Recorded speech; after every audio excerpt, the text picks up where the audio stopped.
Hey guys, I want to read Psalm 119 to you today. Not the whole thing, but just a couple of verses. And this psalm is almost 100% about God's word, how awesome it is, how it is so relevant, it's full of life, it's just kick butt. And so the psalmist writes this. He says, "Remember your promise," in verse 49. "Remember your promise to me.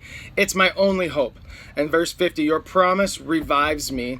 It comforts me in all my troubles." And one thing that I wanted to share with you that I do when I go through a hard time, or if I'm struggling, or if I'm in the middle of a storm in my life, which we've all been there, we've all done that, and we're all going to do it again. And so one thing that I do is I continually remind myself of how God keeps his promise. He makes promises and he keeps them. And that to me just gives me so much hope.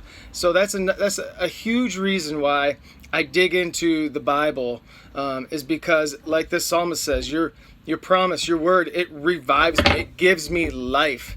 And those promises, the fact that God keeps his promises, gives me so much hope. And to me, that's the X factor when it comes to going through the crap that we have to go through in life.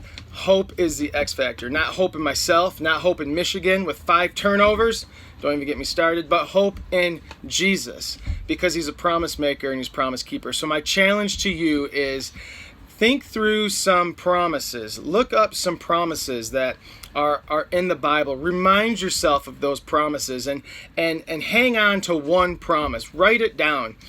Memorize it and let that be something that you can pull out. You can see when you go through these hard times. It will give you so much hope. God's word is so awesome.